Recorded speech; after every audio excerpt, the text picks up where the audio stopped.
안녕하세요. 이정빈입니다.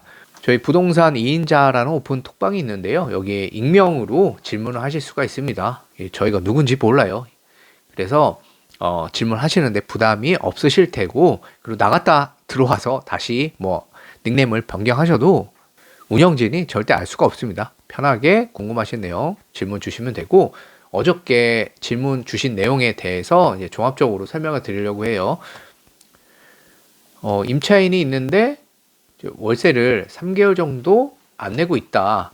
연락도 안 되는데 이거 어떻게 해야 되느냐? 이런 질문인데요. 이건 경매는 아니죠. 그런데 일반 명도소송도 저희가 많이 진행을 하고 있는데 상대방과 대화가 되고 협의가 되는 게 가장 좋은 거죠. 근데 임차인이 여력이 있었다면 당연히 지급하셨겠죠. 이제 경기가 너무 어렵고 본인들 사정이 있기 때문에 지급을 못 하실 텐데 그럴 때도 회피하지는 마시고요. 임대인들과 꼭 대화는 하세요. 그래야지 원만하게 해결될 수가 있습니다. 그리고 제가 지금 2시 반인데 3시에 명도 협의를 위해서 전화를 드려서 이제 잘 마무리를 지을 생각이에요. 다행히 계속 연락을 회피하시다가 이제 연락을 주셔서 잘 마무리할 수 있도록 설명을 드릴 예정이고, 왜 협의가 좋은지는 이따가 집행 비용 나오면 알게 되실 겁니다. 끝까지 보시면은 집행 비용이 얼마인지 자세하게 알게 되실 거예요. 그리고 이분은 변호사를 선임할 수가 없는 이유가 보증금이 300만 원밖에 안 돼요. 300만 원. 그러면 변호사 비용이 아무리 못해도 200만 원을 하거든요. 근데 그 임차 보증금에서 관리비, 미납 월세비, 변호사 비용 이런 거 다 차감하고 남는 것만 드리면 돼요, 임차인에게. 근데 300만 원인데 여기서 미납 월세, 관리비만 빼도 남는 게 거의 없을 거잖아요. 근데 변호사비는 결국 내 돈으로 줘야 되는 개념이 되는 거고, 물론 상대방에게 다 청구가 가능합니다. 다 청구해서 받을 수 있는데 이제 여기에서 갈리는 거예요. 경매에서 특히 그렇죠. 경매 공매는 이미 많이 어려워지신 분들이잖아요. 이분들에겐 재산이 거의 없을 겁니다. 그래서 소송 비용 집행을 하더라도 회수하는 게 상당히 어려울 거예요. 그런 상황이기 때문에 이사비 협상을 하게 되는 거고요. 만약 상대방에게 재산이 있다. 그러면 굳이 이사비 드리지 않아도 되고 강하게 어필을 하셔도 됩니다. 물론 도의적으로 인도적인 차원에서 이사비를 드리는 것이 저는 좋다고 보는데요. 상대방에게 여력이 있다면 이렇게 끌려가지는 않을 수 있다. 그리고 나에게 이 사람이 협조를 하지 않아서 일단 다양한 손해가 발생할 수 있잖아요. 이자가 많이 나갈 수도 있고 소송 비용이 발생할 수도 있고 그런 것들 나중에 청구해서 받아낼 수도 있습니다.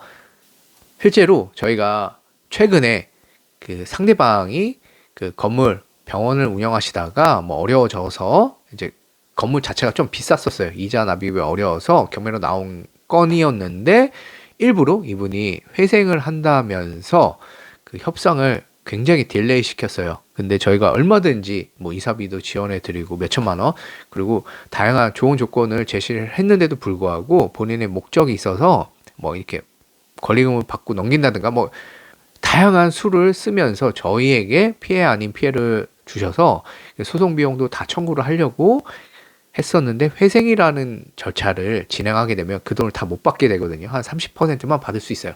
그래서 일부러 1년 정도 딜레이를 시켰어요. 일부러 방심하게 두고 저번 주에 이제 진행을 하고 그 소송 비용을 다 회수를 할 예정입니다. 어디서 병원을 하고 계시기 때문에 다른 채권은 회생을 통해서 진행을 하더라도 저희 거는 회생에 포함되지 않았기 때문에 전액 회수가 가능해요.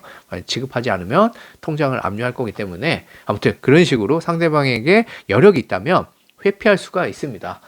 실제로 진행 중인 방금 말씀드린 사건 하나를 보자면 요 사건인데 이게 개인정보가 있으니까 개인정보는 삭제하고 같이 보면 판결은 작년에 끝났어요. 요때 끝났는데 일부러 지연시킨 다음에 송달 내역을 봤더니 어제 이제 발송을 했더라고요.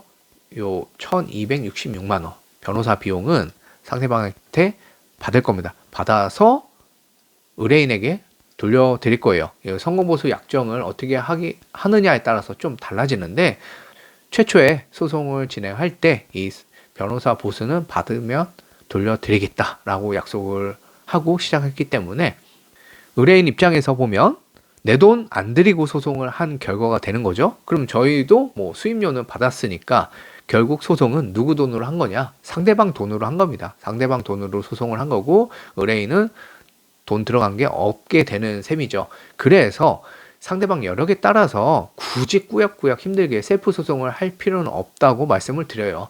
왜냐면 상대방한테 다 회수가 가능하기 때문에. 그리고 그 경매, 공매 하시는 분들은 집행 비용이 많이 궁금하시겠죠. 왜 이사비 협상을 하느냐? 이 문서는 제가 올려드릴 테니까 천천히 살펴보시고요. 이 수원지방법원 성남지원 기준이고요. 모든 법원 대동소이합니다. 이 기준으로 알고 계셔도 돼요. 인도명령을 하거나 명도소송을 하거나 공매든 모든 판결 또는 결정문을 받아도 상대방이 알아서 이사를 가지는 않죠. 압박을 받고 알아서 이사를 가면 좋은데 그렇지 않은 경우가 더 많아요. 끝까지. 그러면 강제로 끌어내야겠죠. 그때 법원에서 비용이 발생을 하게 되는 겁니다. 집행비용, 노무비용, 이사비용 등등등 발생하게 되는데 그것 말고도 처리할 게 있어요. 그리고 간단하지가 않아요. 그래서 웬만하면 협의를 하시라고 저희가 얘기를 드리는 겁니다. 경매, 공매일 때. 그리고 일반 소송일 때도 상대방에게 재산이 없다면 그때는 내 돈이 더 들어가요. 돌려받지 못하니까. 자, 하나씩 살펴볼게요. 채무자가 인수해 가지 않는 동산은 채권자의 책임으로 보관해야 된다. 그럼 뭐가 발생할까요? 당연히 보관료가 발생을 할 겁니다. 밑에 나옵니다. 금액은. 자, 그리고 옮기기 위해서, 짐을 옮기기 위해서 노무비가 발생합니다. 1인당 12만 원. 그리고 20평에서 30평 정도 되면요. 9명에서 11명 정도 나가는 거예요. 10명 나간다고 하면 얼마인가요? 12만 원이니까 120만 원이 발생을 하겠죠. 노무비로 지출하셔야 된다는 뜻입니다. 그리고 중간에 협의가 될 수도 있어요. 집행 나갔는데. 그럼 사람들 다 나와 있죠? 중간에 취소하면 그럼에도 불구하고 집행을 완료하지 않았어도 비용이 발생을 한다. 그래도 뭐 잘 마무리됐으니까 다행이죠. 집행비용 50%는 지급을 해야 된다. 그리고 고층이다. 사다리 차가 필요하고 뭐 무거운 짐이 있어서 치계차가 필요하다. 그러면 그 돈도 채권자가 일단 내야 됩니다. 그럼 짐을 바깥으로 끌어내죠. 10명, 12명이 나가서 짐을 바깥으로 다 뺍니다. 그렇다고 길바닥에 놓고 갈 수는 없죠. 그 짐들은 컨테이너로 보관 장소로 옮겨야 돼요. 보관 비용은 5톤 기준으로 한 대당 월 20만 원씩인데 중요한 건 선납을 3개월분을 해야 돼요. 어떤 법원은 2개월이고요. 성남지원은 3개월. 그냥 3개월로 알고 계시면 될 것 같아요. 3 곱하기 20, 60만 원이죠. 60만 원. 5톤 한 대입니다. 그렇다면 5톤 차 짐이 많아서 2대라면 얼마인가요? 또 120만 원. 벌써 이 보관비용 120에 인부 120, 240만 원이죠. 여기에다가 상하차, 5톤 화물차 한 대당 50만 원입니다. 50만 원입니다. 상하차 비용도 50만 원. 2대면 100만 원. 또 올라가죠. 돈이. 그리고 보관 동산의 처리.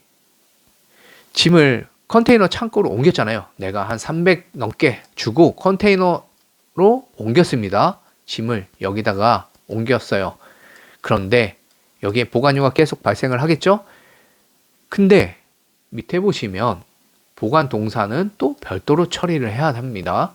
최후 주소지로 채무자한테 2회에 걸쳐 내용 증명 보내서 빨리 짐 가져가라. 안내를 해야 돼요. 그리고 1개월 내에 채무자가 이걸 안 가져가죠. 그러면 어떻게 해야 되느냐? 매각 허가 신청을 해서 이 짐을 정리를 해야 돼요. 매각 허가 신청을 했는데 이 물건들이 가치가 없는 경우가 많겠죠. 그럼 누가 사가지 않겠죠? 결국 내가 낙찰을 받아야 되는 겁니다. 내가 사서 폐기 처리를 해야 돼요. 그리고 만약에 값이 나가는 물건이다. 그러면 절차 비용에서 내 돈 들어간 거에서 우선 변제할 수 있습니다. 근데 가치 있는 건 대부분 먼저 가져가는 경우가 많고요. 쓰레기만 놓고 가는 경우가 더 많은 것 같습니다. 이 집행비용 몇백만 원 나가잖아요. 그죠? 면적에 따라서 달라집니다. 한 400만 원 예상하시면 될 것 같은데 적게는 300만 원. 그런데 이사 비용으로는 저희가 많이 줘도 한 200만 원 줍니다. 그리고 시간 내가 낙찰받고 잔금을 보통 대출받아서 납부를 하죠. 그럼 매월 발생하는 이자가 있죠. 그 이자까지 고려를 하는 경우에는 이사비 200만 원을 주고 빨리 명도를 하시고 매각을 하거나 임차인을 구하는 것이 저 집행하는 비용보다 훨씬 금전적으로도 이득이고 정신적으로도 스트레스를 덜 받으실 거예요.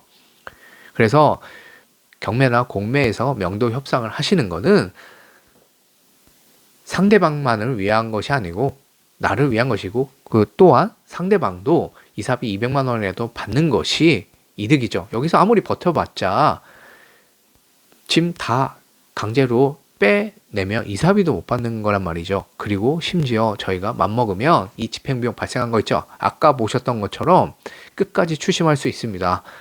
청구해서 끝까지 추심할 수 있어요. 그러면 상대방은 이미 많이 어려워지신 상태이기 때문에 뭐 개인회생이나 개인 파산을 통해서 또 방어를 하실 수 있겠죠. 그러니 이게 뭐 서로 피곤하잖아요. 이득이 없습니다. 서로 이득이 없어요. 그러니 원만하게 협상을 하시는 게 가장 좋은 방법입니다. 그리고 일반적인 상황에서 상가 임차인이든 주거 임차인이든 경공매가 아닌 상황에서도 똑같아요. 내가 뭔가 잃을 게 있는 사람이라면 반드시 그 집행비용 청구를 당할 수 있기 때문에 원만하게 협의를 하시는 게 좋고요. 만약에 잃을 게 없다. 정말 어려우신 상황이다. 그러면 그 원고 쪽도 받기가 상당히 어렵다는 걸 염두하시고 너무 매몰차게 하지 마시고 그냥 적당하게 협상하시고 잘 마무리하시는 게 최선입니다. 시청해 주셔서 감사하고 다음에 인사드리겠습니다.